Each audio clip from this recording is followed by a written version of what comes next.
رحمۃ اللہ وبرکاتہ۔ الحمد للہ رب العالمین والصلاة والسلام علی سید الانبیاء والمرسلین وعلی آلہ واصحابہ اجمعین، اما بعد فاعوذ باللہ من الشیطان الرجیم، بسم اللہ الرحمن الرحیم۔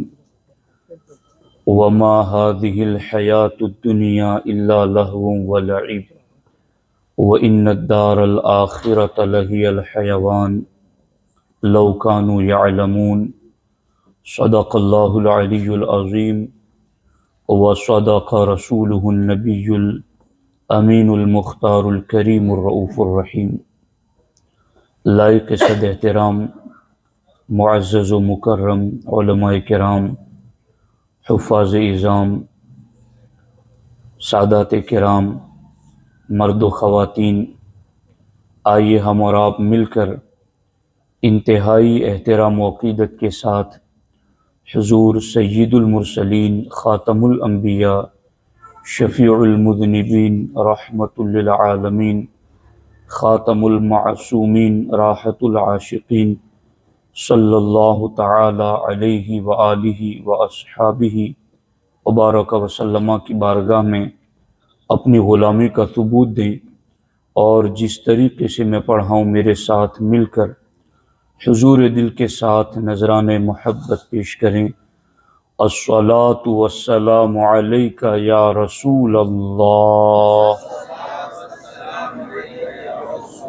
الصلاۃ والسلام علیک یا حبیب اللہ،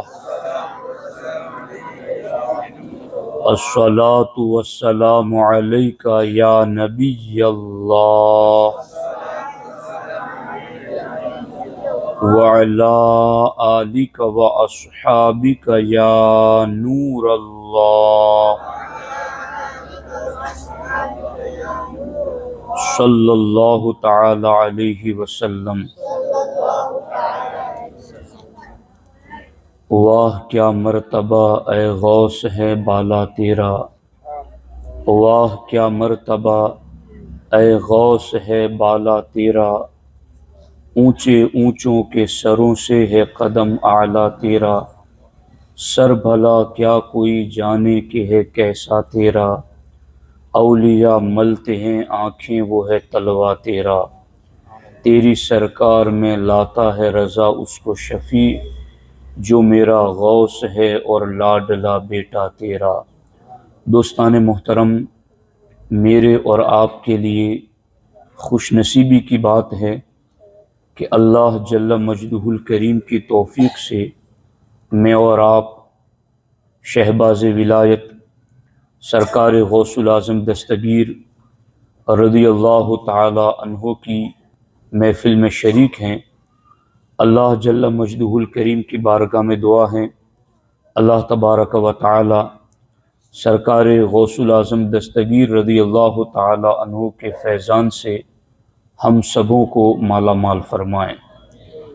دوستان محترم، سرکار غوث العظم دستگیر رضی اللہ تعالی عنہ نے 40 سال تک واعظ و نصیحت فرمائی، اور آپ نے 33 سال تک دارالعلوم میں بیٹھ کر کے بچوں کو علوم اور فنون پڑھا کر انہیں عالم دین بنایا۔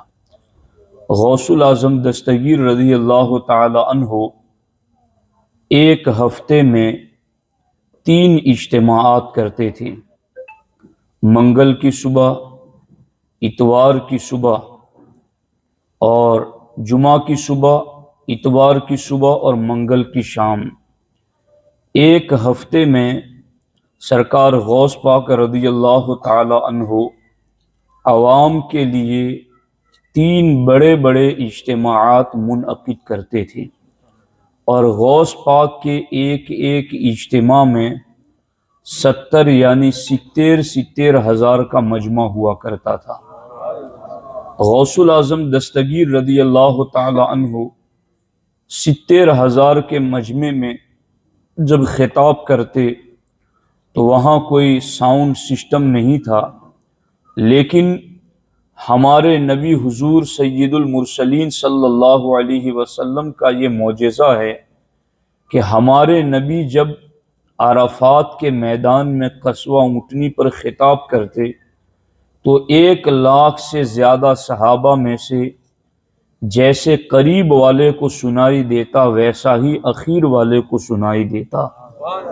یہی معجزہ بطور کرامت غوث الاعظم دستگیر کو یوں ملا کہ جب غوث پاک خطاب فرماتے تھے تو 70,000 کے مجمع میں ہر کسی کو آپ کی آواز برابر برابر سنائی دے رہی تھی۔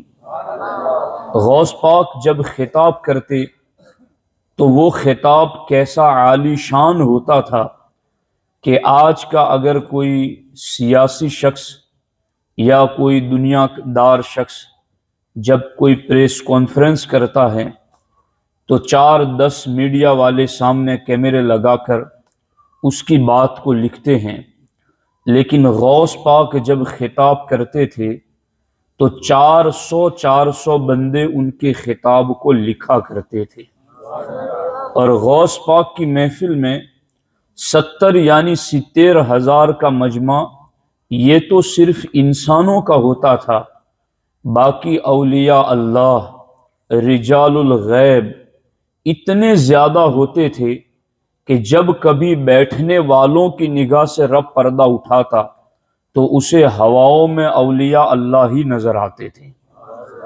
غوث پاک رضی اللہ تعالیٰ عنہ کو اللہ رب العزت نے وہ شان عطا فرمائی ہے کہ آپ جس کی گردن پر قدم رکھ دیتے ہیں رب اسے ولی بنا دیتا ہے۔ غوث پاک رضی اللہ تعالیٰ عنہ کو اللہ نے بہت بلند شان عطا کی ہیں۔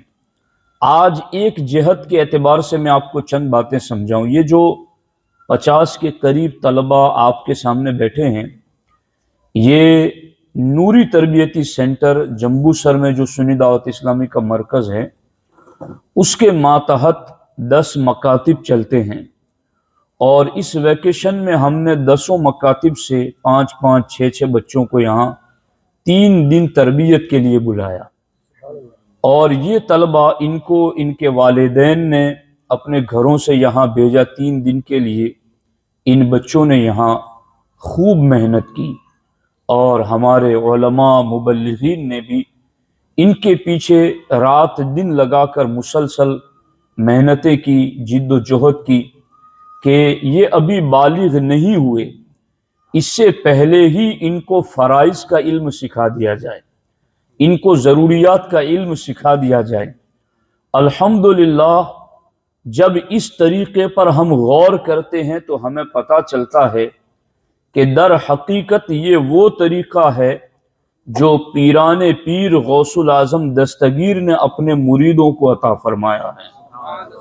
سرکار غوث پاک ماں کے پیٹ سے اللہ کے ولی ہیں، مگر اس کے باوجود آپ نے 18 سال کی عمر میں جیلان سے بغداد کا سفر کیا علم دین حاصل کرنے کے لیے، اور آپ نے تقریباً 33 سال تک یعنی 33 برس تک غوث پاک مسلسل علم دین حاصل کرنے میں مصروف رہے۔ کتنا لمبا زمانہ، کتنا لمبا ٹائم، اور غوث پاک نے اتنا لمبا ٹائم علم دین حاصل کرنے میں لگایا۔ اب آپ محسوس کر سکتے ہیں، میں آپ کو صرف یہ بات سمجھانا چاہتا ہوں، ہمارے یہاں لوگوں کو دین کی ان محفلوں کی بہت کم قدر ہے، اور مجھے ہمیشہ اہل جمبو سر سے یہ شکوہ رہا ہے کہ لوگ اتنی اہمیت دیتے ہیں واعظ و نصیحت اور قرآن و سنت کے پیغام کو کہ 1 گھنٹے کے بیان کے لیے ہزاروں خرچ کر کے بلاتے ہیں، اہتمام کرتے ہیں۔ ہم یہاں خود رہتے ہیں، اور ایسا بھی نہیں کہ کہیں باہر سے آ کر کے آپ کو منوا رہے ہیں، آپ کے بیچ میں آپ کے سامنے رہ کر آپ کو دین سکھا رہے ہیں، لیکن لوگوں میں وہ ذوق اور شوق مجھے نظر نہیں آتا۔ اللہ تعالیٰ غوث پاک کے صدقے وہ ذوق پیدا فرما دے۔ غور کیجئے اس بات پر کہ سرکار غوث الاعظم دستگیر رضی اللہ تعالیٰ عنہ ولیوں کے شہنشاہ ہیں، لیکن اس کے باوجود 30 سال سے زیادہ عرصہ علم دین حاصل کرتے رہے، اور اس علم دین حاصل کرنے کا جو غوث پاک کا پیریڈ تھا، غوث پاک اس زمانے میں جیلان سے بغداد آئے تھے جب بغداد شہر اتنا مہنگا شہر سمجھا جاتا تھا کہ باضابطہ اس دور کا مقولہ تھا کہ لو دخل بہا قارون حلت علیہ صدقہ، کہ اگر بغداد میں قارون بھی خزانے لے کر آ جائے تو اس کو بھی صدقہ مانگنا پڑ جائے، اتنی زیادہ چیزیں مہنگی ملتی تھی۔ جیسے آپ میں سے کسی شخص کو کوئی اگر بمبئی جانا ہو تو کوئی کہے کہ یار 1000 روپے لے کر بمبئی تھوڑی کوئی جاتا ہے، اتنی مہنگائی ہے، اب کھانے میں ہی اتنے تو خرچ ہو جائیں گے۔ تو غوث پاک جس زمانے میں جیلان سے بغداد تشریف لائے تھے، اس دور میں بغداد میں چیزوں کی مہنگائی کا معاملہ یہ تھا کہ باضابطہ لوگوں میں یہ مقولہ مشہور ہو گیا، لو دخل بہا قارون حلت علیہ صدقہ، کہ اگر بغداد میں قارون بھی آ جائے تو اسے بھی صدقہ لگ جائے، اتنی زیادہ چیزیں مہنگی تھی۔ غوث پاک نے ایسے زمانے میں اور ایسی سرزمین پر 30 سال سے زیادہ عرصہ علم دین حاصل کرنے میں لگایا ہے۔ غوث پاک فرماتے ہیں کہ اور یہ علم دین بھی اتنی آسانی سے نہیں کہ بس لوگ روز نیاز کریں اور کھائیں اور ٹھاٹ سے سوئیں، نہیں، غوث پاک رضی اللہ تعالیٰ عنہ کے علم دین حاصل کرنے کا معاملہ یہ تھا، آپ فرماتے ہیں کہ مجھے بھوک کی شدت اتنی زیادہ لگتی تھی کہ کبھی کبھی بھوک کی وجہ سے میں بے ہوش ہو جاتا تھا، اور غوث پاک فرماتے ہیں ایک مرتبہ تو ایسا بھی ہوا کہ مجھے بھوک کی وجہ سے بے ہوشی طاری ہوئی اور لوگوں نے میرے کفن دفن کا بھی انتظام کر لیا، اور مجھے تختے پر لٹا کر جب غسل دینے کے لیے پانی ڈالا میرے بدن پر تو میں اٹھ کے بیٹھ گیا۔ یہ دین ایسے نہیں پہنچا ہے ہم تک، اس دین نے بڑی کٹھن وادیوں سے گزر کر کے ہم تک یہ دین کا علم پہنچا ہے۔ افسوس ہے کہ ہمیں اپنے گھروں سے مسجد آنے کا وقت نہیں، اپنے گھروں سے نکل کر کرسیوں پر بیٹھ کر پرسکون ماحول میں دین سننے کا ٹائم نہیں ہے، اور ہے ہم غوث پاک کے ماننے والے جنہوں نے اپنی بوڑھی والدہ جن کی عمر 78 سال ہو چکی تھی، 78 سال کی بوڑھی والدہ کو غوث پاک نے علم دین حاصل کرنے کے لیے چھوڑا۔ غوث پاک جب پیدا ہوئے اس وقت آپ کی والدہ کی عمر 60 سال کی تھی، اور یہ بھی غوث پاک کی ایک کرامت ہے، 60 سال کی عمر میں اولاد پیدا نہیں ہوتی۔ غوث پاک کی والدہ کی عمر جب 60 سال کی تھی اس وقت غوث الاعظم دستگیر پیدا ہوئے، اور جب غوث پاک کی عمر 18 سال کی ہوئی تو آپ کی والدہ کی عمر 78 سال کی ہوئی۔ آپ نے اپنی والدہ سے کہا ماں میں علم دین حاصل کرنے کے لیے جانا چاہتا ہوں۔ مائیں بھی سنیں اس چیز کو، آج یہی بچے، ان بچوں کو اگر ماؤں نے دین نہیں سکھایا، کل یہی مائیں شکایت کریں گی کہ یہ شادی کرنے کے بعد تو مولانا اس کو کیا ہو گیا کہ یہ ہمیں پوچھتا ہی نہیں ہے، یہ اپنی بیوی کا ہو گیا، ماں کا احترام ہی نہیں کرتا، ہمارے لیے کھانے پینے کا بندوبست نہیں کرتے۔ تو کیا آپ نے بچپن میں اس اولاد کو دین سکھایا تھا؟ اگر آج ان بچوں کو ہم دین سکھائیں گے تو دین انہی بچوں کو ماں باپ کے حقوق سکھائے گا۔ لوگوں کو آج سمجھ میں نہیں آ رہا، دیکھ دیکھ کے تو عبرت حاصل کرو، لوگوں کا دیکھ کر کے تو عبرت پکڑو کہ کس کا کیا ہوا تو ہمیں کیا کرنا چاہیے۔ وہ کتنے زیادہ دبیس پردے آنکھوں کے سامنے پڑے ہیں کہ دیکھنے کے باوجود بھی سمجھ میں نہ آ سکے۔ اس سے بڑی محرومی اور کیا ہو سکتی ہے؟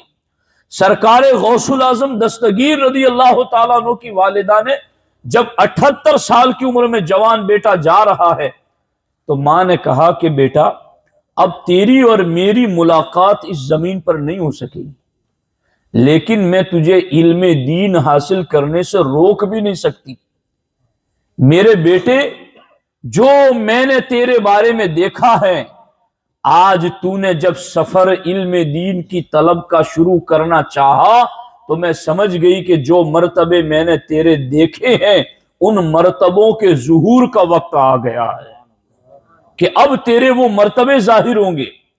تو عورتیں بھی سوچیں، مرد بھی سوچیں، آج ہمارے لیے سب سے بڑی بیماری ہے جہالت۔ جہالت سے بڑا اندھیرا کوئی نہیں۔ ایک راستہ ایسا تھا جس راستے سے لوگ گزرتے، روزانہ لوگوں کو ٹھوکریں لگتی، روزانہ لوگوں کے قدم پھسلتے، چوٹ آتی، زخم آتا، لوگ چیختے، بلبلاتے۔ ایک بندے نے غور کیا کہ آخر کیا ہے کہ روزانہ یہاں لوگ گرتے ہیں، روزانہ یہاں لوگ پھسلتے ہیں، روزانہ یہاں لوگوں کو زخم لگتے ہیں۔ تو اس شخص کو پتا چلا کہ اصل میں یہاں اندھیرا ہے، اور اس اندھیرے کی وجہ سے لوگوں کو پتا نہیں چلتا کہ پاؤں کیسے پھسلے گا، اس اندھیرے کی وجہ سے لوگوں کو پتا نہیں چلتا کہ اونچ نیچ کہاں ہے تو ٹھوکر لگ جاتی ہیں۔ اس نے احسان یہ کیا کہ اس اندھیرے والے راستے پر آ کر کے ایک بلب لگا دیا، روشنی کر دی، چراغ جلا دیا۔ اب حالت یہ ہوئی کہ جب نور پھیلا، روشنی ہوئی، جہالت کا اندھیرا چھٹ گیا، وہ تاریکی، ظلمت اور اندھیرا جب چھٹ گیا، بلب کا اجالا پھیلا، تو اب لوگ قدم رکھتے تو سنبھل سنبھل کے رکھتے، اب لوگ چلتے تو پھونک پھونک کے قدم رکھتے، نہ کوئی پھسلتا، نہ ٹھوکر لگتی، نہ زخم لگتا، نہ درد، نہ تکلیف، کچھ نہیں۔ لوگوں نے کہا کیا ہوا؟ اب کوئی نہیں گر رہا، اب کسی کو ٹھوکر نہیں لگتی، اب کوئی نہیں پھسلتا، پہلے تو لوگ روزانہ پھسلتے تھے، ٹھوکریں لگتی تھی۔ کہا معاملہ یہ تھا کہ پہلے اندھیرا تھا جس میں لوگوں کو نظر نہیں آتا تھا کہ نجاست اور غلاظت کیا ہے، پاؤں پھسلے گا کہاں، ٹھوکر لگے گی کہاں۔ تو اندھیرے کی وجہ سے لوگ دھڑا دھڑ گر رہے تھے، لیکن اب کسی نے یہاں بلب جلا دیا ہے، روشنی ہو گئی ہے، تو اب اجالے میں لوگوں کو سب کچھ نظر آتا ہے، اس لیے لوگوں کے پاؤں نہیں پھسلتے۔ بس جس طریقے سے راستے کا اندھیرا راستے میں بندے کو پھسلا دیتا ہے، ٹھوکر لگا دیتا ہے، گرا دیتا ہے، اسی طریقے سے ایک راستہ وہ ہے جسے میرے اور آپ کے رب نے صراط مستقیم کہا ہے، اور رب نے کہا ہے کہ میں اسی رستے پر تمہیں ملوں گا اور یہی رستہ تمہیں جنت تک لے جائے گا۔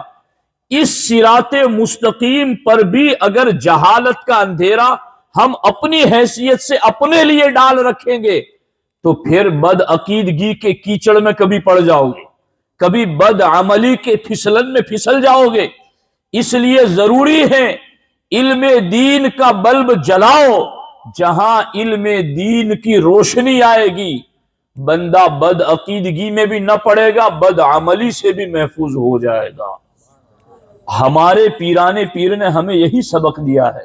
اس لیے دوستو، علم دین کی محفلوں کو اہمیت دو اور اس کی اہمیت کو سمجھا کرو۔ اب اتنی گفتگو کرنے کے بعد میں چند باتیں سرکار غوث پاک کی جو فرامین ہیں وہ میں آپ کو سنانا چاہتا ہوں، چونکہ یہ ایک خاص بات ہے۔ ہم میں سے ہر شخص زمینی اعتبار سے بھی اور زمانے کے اعتبار سے بھی غوث پاک سے بہت دور ہیں، ہے کہ نہیں؟ زمانے کے اعتبار سے بھی ہم بہت بعد میں آئے اور زمین کے اعتبار سے بھی ہم بہت دور ہیں، لیکن ہم کیا کریں کہ ہمیں غوث پاک کا فیض ملے، ان کی بارگاہ میں بیٹھنے کا فیض ملے۔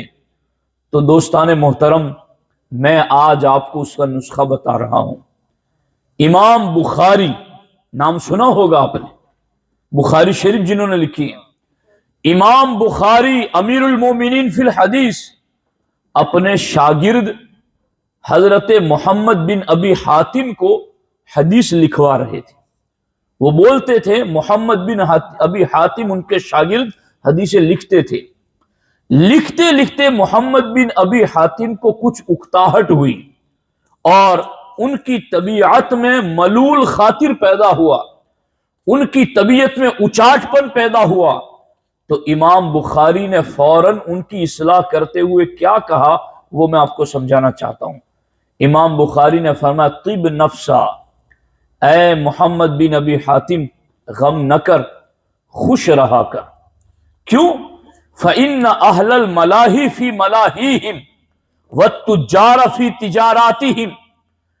امام بخاری فرماتے ہیں اس لیے کہ تاجر اپنی تجارت میں لگے ہوئے ہیں، پروڈکٹ بنانے والے اپنی پروڈکٹ میں لگے ہوئے ہیں، اور اسی طریقے سے کھیل کود والے کھیل کود میں لگے ہوئے ہیں، لیکن اے میرے شاگرد تو خوش رہا کر، اس لیے کہ کھیل کود والوں کا وقت کھیل کود میں جا رہا ہے، تجارت والوں کا وقت تجارت میں جا رہا ہے، صنعت والوں کا وقت صنعت میں جا رہا ہے۔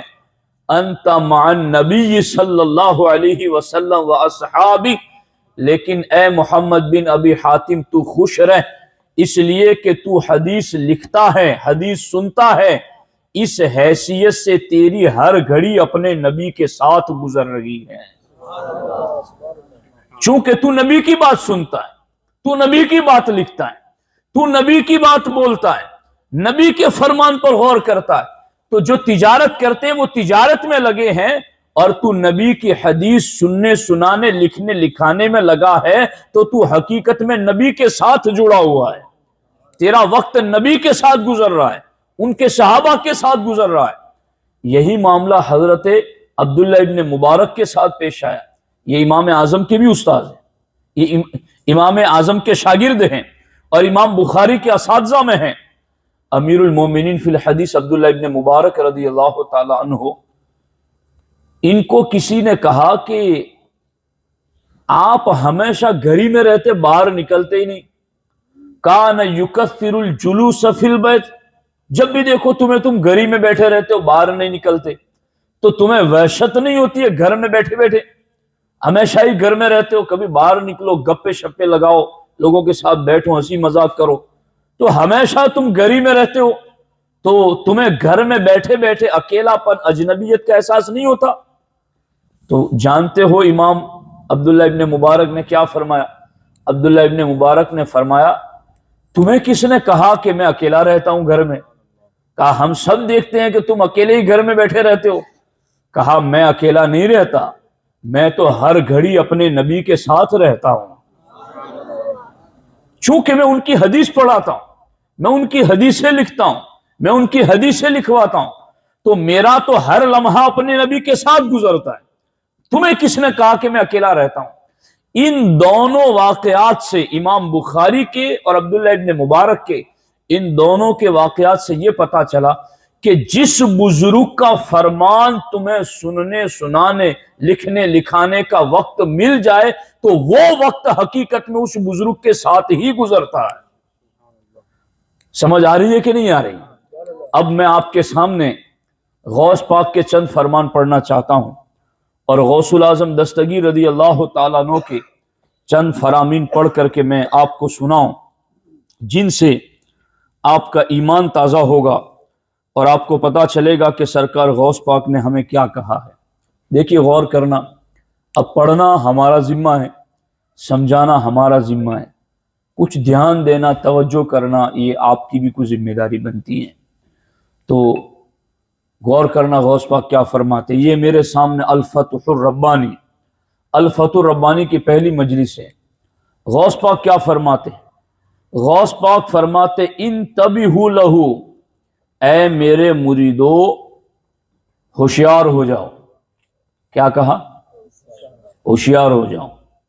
اور آگے فرماتے لا تغفلوا عنہ، اللہ کی یاد سے غافل نہ ہونا، اللہ کی یاد سے غافل نہ ہونا۔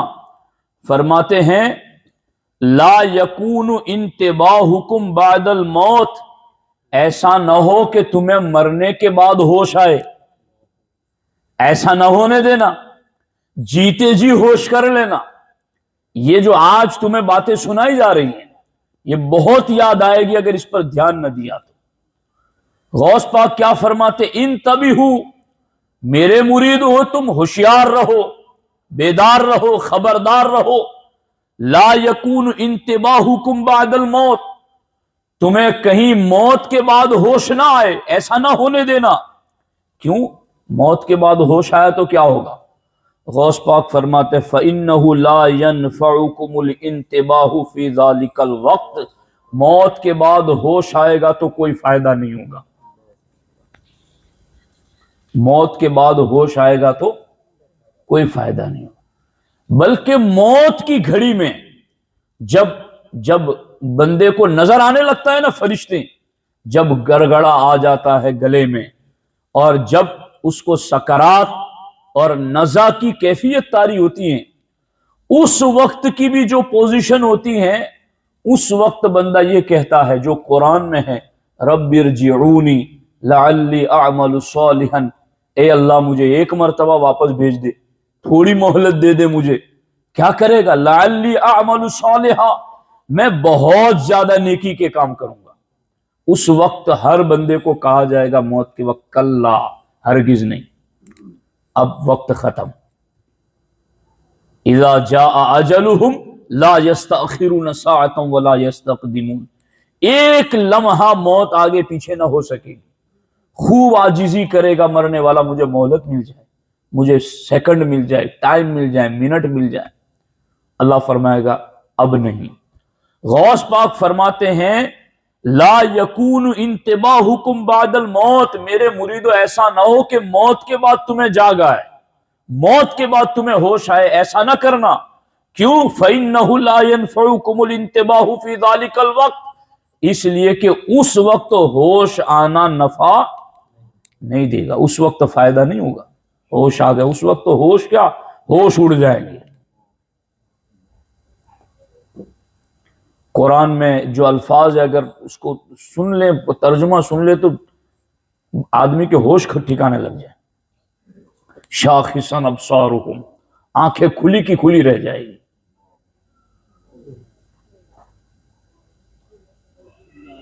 ہم لوگ جو ہے نا، مجھے تو اس بات کا احساس ہو رہا ہے کہ یہ ایسی چیزیں نہیں ہے کہ یہ آنکھیں کھلی کی کھلی رہ جائے گی، جہاں تھا وہاں کا رہ جائے گا۔ یہ کوئی ایسی بات نہیں ہے کہ جو کسی نے دیکھی ہی نہ اور میں بتا رہا ہوں، روز دیکھ رہے ہو، روزانہ مرنے والوں کو دیکھ رہے ہو، پھر بھی ہوش نہیں، جاگ نہیں۔ مولا علی نے سچ فرمایا، الناس نیام اذا ماتوا انتبہوا، لوگ سوئے ہوئے ہیں، مریں گے تو جاگ جائیں گے، لیکن مرنے کے بعد جو جاگ آئے گی اس سے فائدہ نہ ہو سکے گا۔ آج غوث پاک کے فرامین سنو۔ غوث پاک رضی اللہ تعالیٰ عنہ آگے ارشاد فرماتے انتبہوا لہ قبل لقائہ، اللہ سے ملاقات ہو اس سے پہلے ہوشیار ہو جاؤ، اس سے پہلے جاگ جاؤ۔ انتبہوا قبل ان تنتبہوا، اس سے پہلے کہ تمہیں قبر میں جھڑکی دے کر اٹھایا جائے پہلے اٹھ جاؤ۔ اللہ اکبر۔ اب غوث پاک نے فرمایا، یہ ساری باتیں بتا دی، اب آپ کے دل میں، عورتوں کے دلوں میں بھی یہ بات پیدا ہوئی کہ چلو ہم توبہ کریں اللہ کی بارگاہ میں، اپنے گناہوں سے رجوع کریں اور اللہ کی عبادت میں اپنی زندگی گزاریں، تو اب شروعات کہاں سے کریں؟ غوث پاک فرماتے ہیں اللہ کے رسول علیہ السلام نے فرمایا فی ابن آدم مضغۃ اذا صلحت صلح لها سائر جسدہ واذا فسدت فسد لها سائر جسدہ الا وہی القلب۔ غوث پاک فرماتے ہیں کہ سرکار دو عالم صلی اللہ علیہ وسلم کا فرمان ہے کہ انسان کے جسم میں ایک گوشت کا لوتھڑا ہے، وہ صحیح ہے تو پورا جسم صحیح، وہ بگڑ گیا تو پورا جسم بگڑ گیا۔ الا وہی القلب، اس گوشت کے لوتھڑے کو دل کہتے ہیں، وہ ٹکڑا جسم کا اس کو دل کہتے ہیں۔ سرکار غوث پاک فرماتے، اب یہ بات خاص طور پر قابل توجہ، غوث پاک نے فرما دیا کہ دل ٹھیک کرو حدیث پاک کی روشنی میں۔ اب یہ دل ٹھیک کیسے ہوگا؟ یہ بھی تو ایک مسئلہ ہے۔ یہ کوئی ایسی چیز تو نہیں ہے چہرے پہ پھنسی نکلی تو کسی نے مرم پٹی کر لی، کچھ کیا لگا لیا، یہ تو داغ مٹ گیا۔ لیکن یہ دل پر لگے ہوئے گناہوں کے داغ یہ کیسے مٹتے ہیں، یہ دل کیسے صحیح ہوتا ہے؟ تو ہمارے پیر تو پیرانے پیر ہیں نا، انہوں نے مرض بھی بتایا، مرض کا علاج بھی بتایا۔ کیا فرماتے ہیں غوث پاک؟ غوث پاک فرماتے صلاح القلب بالتقوی والتوکل والتوحید والاخلاص فی الاعمال۔ غوث پاک فرماتے ہیں 4 عمل ہیں جس سے دل پاک ہوتا ہے۔ کتنے؟ 4 عمل۔ غوث پاک فرماتے ہیں پہلا عمل ہے تقوی۔ کیا ہے؟ تقوی مانے پرہیزگاری، اللہ کا خوف، اللہ کا ڈر۔ دوسری چیز والتوکل علی اللہ، اللہ کی ذات پر بھروسہ۔ تیسری چیز والتوحید لہ، اور اللہ تبارک و تعالی کو ایک ماننا، اس کی وحدانیت پر ایمان رکھنا۔ اور غوث پاک فرماتے والاخلاص فی الاعمال، جو بھی عمل کریں اس میں اخلاص کے ساتھ عمل کریں۔ اگر یہ 4 کام ہو گئے تو دل نیک اور صاف ہو جائے گا۔ اب غوث پاک نے آگے فرمایا وَفَسَادُهُ بِعَدَمِ ذَلِكَ، اور اگر تقوی نہیں، توکل نہیں، توحید نہیں اور اخلاص نہیں تو غوث پاک فرماتے تمہارا دل بگڑ جائے گا۔ سمجھ آ رہی ہے کہ نہیں آ رہی؟ بہت سارے معاملات میں لوگ اللہ کی ذات پر بھروسہ نہیں رکھتے، اور بس یار مولانا آپ لوگوں کو تو کہنا ہے اب ہم دین پر عمل کریں گے تو ہمارا یہ نقصان ہو جائے گا، تو اللہ کے احکام پر بھروسہ کیوں؟ ہر کوئی سمجھتا ہے ڈبیا اصل نہیں، اصل اس میں موتی ہے، اصل خزانے والا روم نہیں بلکہ اصل خزانے والا مال ہے۔ غوث پاک فرماتے اسی طرح اصل پورے جسم میں اللہ نے دل کو بنایا ہے۔ اس دل کو صاف رکھو، اس دل کو پاک رکھو۔ کیسے؟ اللہ کی ذات پر توکل سے، اللہ کی توحید پر ایمان رکھ کر کے، اور اعمال میں اخلاص کے ذریعہ اور تقوی کے ذریعہ۔ اب یہ تقوی کس طریقے سے حاصل ہوگا، اس سلسلے میں سرکار غوث العظم دستگیر رضی اللہ تعالی عنہ نے تقوی کے حوالے سے اس کتاب میں جو المقالات الذوقیہ، سرکار غوث پاک کے یہ خطبات ہیں، اور اس خطبے میں غوث پاک نے کہا ہے کہ تقوی تمہیں 10 باتوں کی پابندی کرنے سے ملے گا۔ تقوی کیسے ملے گا؟ 10 باتوں کی کریں گے پابندی انشاءاللہ۔ یہ بچے بول رہے ہیں لیکن بڑے بہت دھیان سے سن رہے ہیں تو اس لیے شاید نہیں بول رہے ہیں، تو غور کیجئے کہ یہ جو تقوی ہے جس کے بارے میں غوث پاک نے فرمایا نا کہ صلاح القلب، دل ٹھیک ہے، یہ کیسے ہوگا؟ بالتقوی، تقوی کے ذریعہ ہوگا۔ اب غوث پاک ہی نے ایک کتاب میں لکھا کہ دل ٹھیک کرنا ہے تو تقوی کے ذریعے ہوگا، اور یہ تقوی کیسے حاصل ہوگا؟ سرکار غوث العظم دستگیر رضی اللہ تعالیٰ عنہ نے اس کتاب میں اس تقوی کے لیے 10 باتوں کو بطور علامت ذکر کیا کہ 10 باتوں کی پابندی کرو تو تقوی آ جائے گا، اور تقوی آ جائے گا تو پھر تمہارا دل صاف اور پاک ہو جائے گا۔ وہ کون سی 10 چیزیں ہیں؟ غوث پاک کی بات سن رہے ہو؟ ہاں، غوث پاک فرماتے ہیں الاول، پہلی بات حفظ اللسان عن الغیبت، اپنی زبان کو غیبت سے بچاؤ، پہلی بات۔ دوسری بات، اور غوث پاک نے اس پر قرآن کی آیت لکھی وَلَا يَغْتَبْ بَعْضُكُمْ بَعْضًا، کہ اللہ نے قرآن میں کہا ہے کہ ایک دوسرے کی غیبت نہ کرو، تو زبان کو غیبت سے بچانا یہ تقوی کی پہلی علامت۔ والثانی، اور دوسری چیز الاجتناب عن سوء الظن لقولہ تعالی اجتنبوا کثیرا من الظن، دوسری چیز ہے کہ بدگمانی سے بچو۔ کیا؟ بدگمانی سے بچو، تو یہ دوسری علامت ہے تقوی کی۔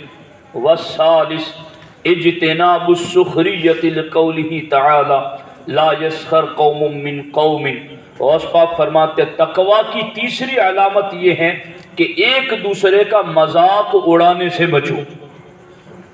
اور والرابع، اور چوتھی علامت تقوی کی، غض البصر لقولہ تعالی قل للمؤمنین یغضوا من ابصارہم، تقوی کی چوتھی علامت یہ ہے کہ اپنی نگاہ کو جھکا کر کے رکھو، اپنی نگاہ کو حرام چیزوں کی طرف اپنی نگاہ کو نہ لے جاؤ۔ والخامس، اور تقوی کی پانچویں علامت یہ ہے صدق اللسان، کہ جب بھی بولو تو زبان سے سچ بولو۔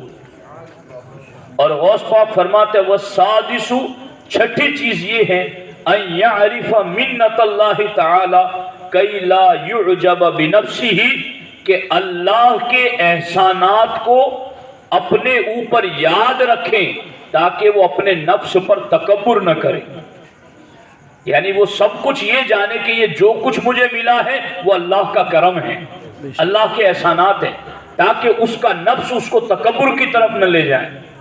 غوث پاک فرماتے ہیں السابع، ساتویں چیز یہ ہے ان ينفق من ماله في الحق ولا ينفق في الباطل، کہ اپنا مال حق کے کاموں میں خرچ کریں، باطل کاموں میں خرچ نہ کریں، یہ ساتویں علامت تقوی کی۔ والثامن، اور آٹھویں علامت اللہ یطلب لنفسه العلو والکبر، کہ اپنے نفس کے لیے بڑائی کو پسند نہ کریں، یہ تقوی کی آٹھویں علامت ہے۔ والتاسع، اور نویں علامت المحافظۃ علی الصلوات الخمس فی مواقیتها، تقوی کی نویں نشانی یہ ہے کہ پانچوں وقت کی نماز اس کے وقت پر ادا کریں۔ اور غوث پاک فرماتے والعاشر، تقوی کی 10ویں علامت یہ ہے الاستقامۃ علی السنۃ والجماعہ، کہ سچا پکا سنی بن کر کے رہے۔ یہ غوث پاک کہہ رہے ہیں، سنیو لذت آ رہی ہے آپ کو اس چیز میں؟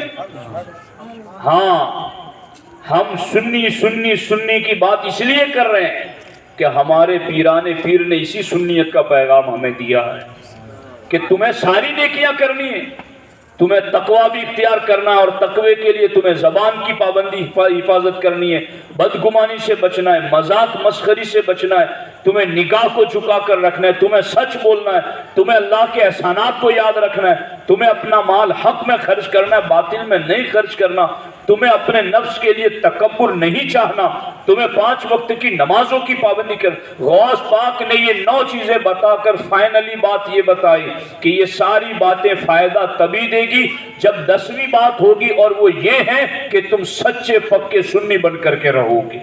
سبحان اللہ، سبحان اللہ۔ الاستقامت علی السنت والجماعہ، کہ تمہیں سنیت پر جم کر رہنا ہے تو تمہیں یہ باتیں فائدہ دے گی۔ اور میں نے یہاں پر ابھی جب میں حیدرآباد میں تھا تو میں نے اس ٹاپک پر بیان کیا تھا، شرف امت اور اس کے تقاضے۔ اس میں امت کی جتنی بھی فضیلت والی حدیثیں ہیں ان میں سے میں نے بعض حدیثیں پیش کی وہاں پر، اور وہ حدیثیں پیش کرنے کے بعد میں نے مرقات سے ملا علی قاری کا یہ قول پیش کیا کہ یہ جتنی بھی حدیثیں بتائی گئی کہ امت کو اللہ نے سب سے افضل بنایا، قیامت کے دن یہ امت دنیا میں آنے میں آخری، جنت میں سب سے پہلے، اس امت کے ایک عمل پر 10 نیکیاں، صرف نیکی کا ارادہ کر لے تو نیکی، اور نیکی کر لے تو 10 گنا، یہ سارا جو ثواب امت کا حدیثوں میں قرآن میں بیان کیا گیا، تو وہ امت سے مراد کون ہے؟ ملا علی قاری مجدد حرم کے امام اپنے دور کے، انہوں نے اپنی کتاب مرقات میں لکھا المراد بالامت المطلقۃ اہل السنت والجماعہ۔